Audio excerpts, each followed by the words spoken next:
Halo semuanya, selamat datang kembali di channel Squeeze Senpai. Terima kasih untuk kalian yang sudah mengklik video ini. Kali ini saya akan melanjutkan kembali pembahasan light novel Nanomachine, yaitu light novel Nanomachine chapter 85. Sebelumnya, bagi teman-teman yang belum menonton video sebelumnya, saya sarankan untuk menonton video-video sebelumnya terlebih dahulu, agar pembahasan kali ini lebih gampang dipahami. Oke, tanpa berlama-lama lagi, mari kita ke pembahasan. Chapter 85 ini diawali dengan percakapan dari penatua ke-12, Huan Yi, kepada Munku saat menyerahkan topeng kulit buatan untuk Munku. Aku melakukan usaha yang maksimal untuk membuat topeng itu. Itu merupakan salah satu mahakaryaku.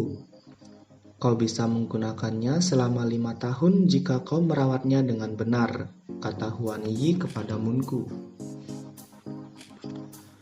Topeng tersebut terbuat dari kulit babi dan berbagai bahan lainnya dan didesain untuk dapat menahan berbagai macam guncangan.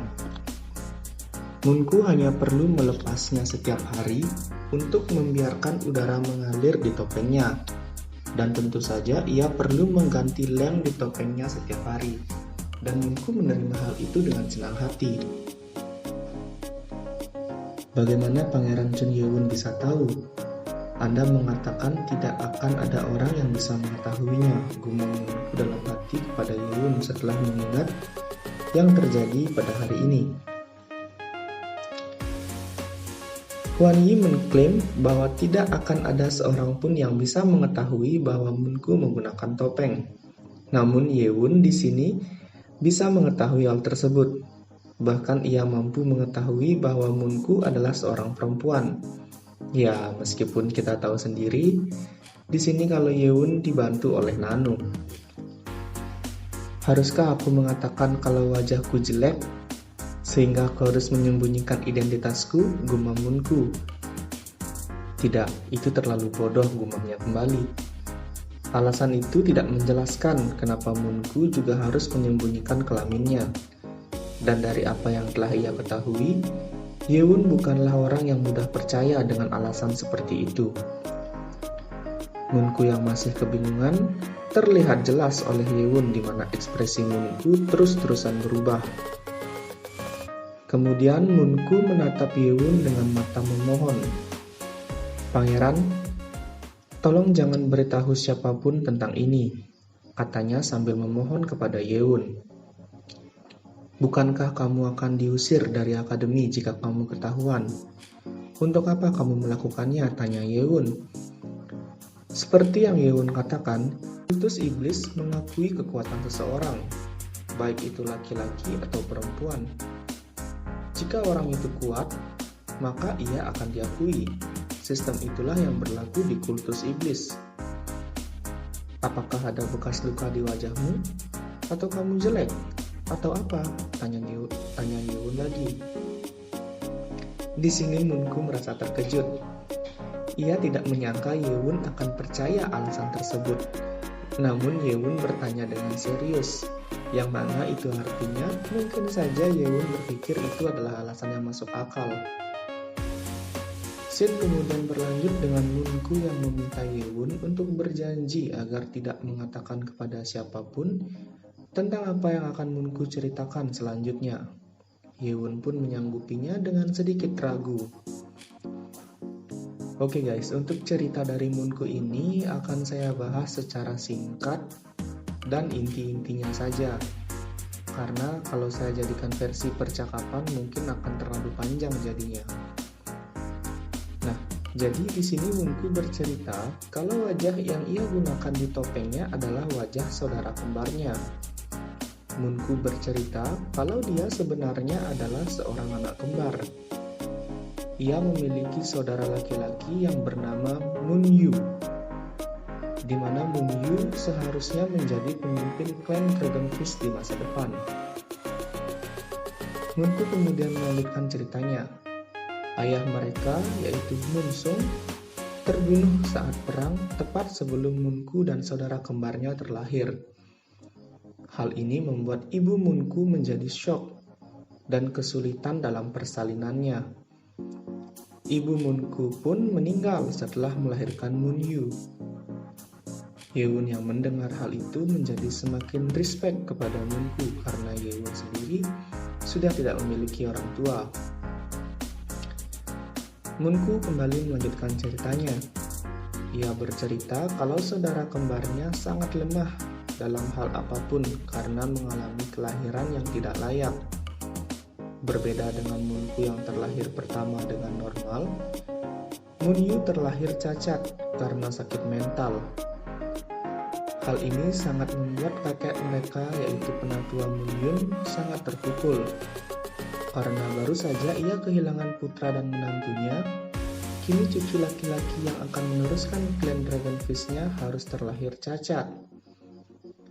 Munyun kemudian menutupi fakta bahwa cucu laki-lakinya mengidap sakit mental. Ia pun berusaha sangat keras untuk menyembuhkan cucunya.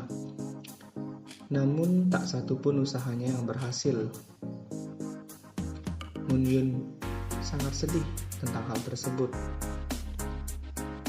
Tidak seperti Munyu, Munku di sini sangat berbakat dalam seni bela diri. Ia sudah mencapai tingkat master tepat ketika ia berusia 16 tahun. Dan Munyun yang mengetahui hal tersebut pun merasa senang sekaligus sedih di saat yang bersamaan. Hingga kemudian waktu untuk bergabung ke Akademi Iblis semakin dekat. Munyun pun semakin bingung. Setiap klan diminta untuk mengirimkan siswa untuk bergabung ke akademi. Ia tidak mungkin mengirimkan Munyu yang bahkan kesulitan untuk berbicara. Yeun yang masih agak bingung di sini bertanya, apakah ada alasan kenapa menyembunyikan penyakit Munyu? Karena menurut Yeun, cepat atau lambat semua orang pasti mengetahui hal tersebut. Munku kemudian menjelaskan bahwa keenam klan utama selalu berusaha untuk membuat klan Dragonfish berada di bawah mereka. Keenam klan utama selalu bersaing dengan kekuatan yang seimbang satu sama lain. Tapi bagaimanapun juga, Wise Clan masih lebih unggul dari klan utama lainnya. Jika Wise Clan memiliki klan Dragonfish di bawah mereka, itu hal yang lebih dari cukup untuk membalikkan keadaan. Nah, sebelum saya lanjutkan, teman-teman, di sini dikatakan tentang Wise Clan. Setelah saya cari di Google, Wise itu artinya bijaksana. Seingat saya, tidak ada klan utama yang namanya klan bijaksana. Setelah saya baca beberapa chapter ke depannya, dan saya bandingkan dengan terjemahan resmi di webtoon, sepertinya yang dimaksud Wise Clan di sini adalah klan sihir dengan pangeran mereka Chun Muyun. Silakan koreksi saya di kolom komentar jika pembahasan saya salah atau ada yang kurang tepat. Nah, kemudian mari kita lanjutkan. Munku masih bercerita. Ia mengatakan bahwa keenam klan selalu meminta Dragonfish Clan agar mau bergabung dengan mereka. Nah, jika keenam klan tahu cucu laki-laki Munyung mengidap sakit mental, maka keenam klan akan dengan mudah menginvasi Dragonfish Clan dengan cara memaksa menikahkan Munku dengan salah satu pangeran dari keenam klan. Yeun pun mengerti dengan situasi Munku. Kemudian Munku memberikan ide yang mengejutkan kepada kakeknya, yang mana ide itu adalah Munku lah yang akan mengikuti akademi, tetapi dengan identitas sebagai laki-laki. Munku paham dengan situasi klannya, dan ia di sini ingin menyelamatkan nama baik klan, kakeknya, dan juga kakaknya. Munku mengatakan jika ia berpura-pura menjadi Munyu dan berhasil bertahan di akademi, setidaknya keenam klan tidak akan berani mengganggu klannya. Munyun awalnya tidak setuju dengan hal itu, tapi Munku berhasil meyakinkan kakeknya bahwa hal ini juga ia lakukan demi klannya.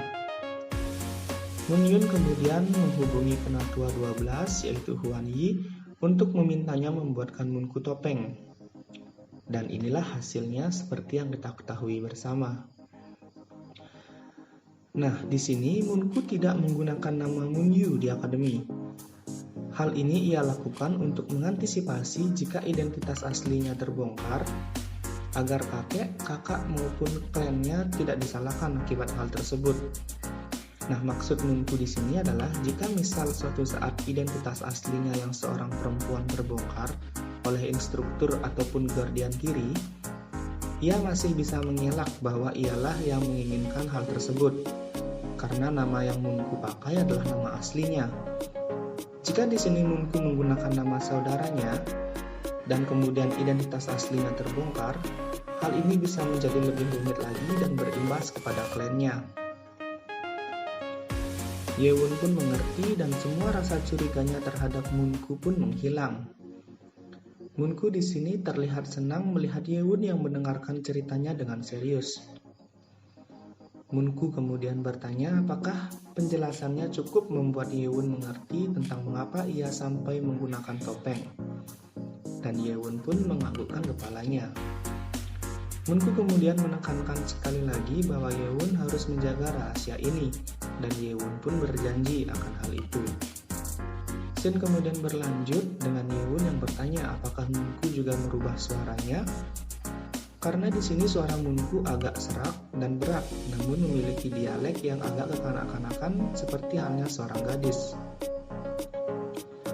Moonku pun tersenyum, kemudian ia merubah suaranya menjadi lebih halus dan tinggi. Dan itu merupakan suara asli Moonku. Moonku mengatakan untuk mengubah suara menjadi suara laki-laki merupakan hal yang lumayan sulit, dan itu membuat tenggorokannya sakit. Itulah mengapa Moonku terlihat jarang berbicara jika memang tidak perlu. Scene kemudian berlanjut dengan Moonku yang kaget karena hari sudah larut malam. Ia lupa jika ia harus melepas topengnya sebentar dan mengganti lemnya. Moonku kemudian bercerita jika ia agak kesulitan selama ini untuk mengganti lem di topengnya dan memasangnya kembali dengan kondisi tangannya yang patah. Ia kemudian melepas topengnya. Yewon yang melihat itu menghela nafas.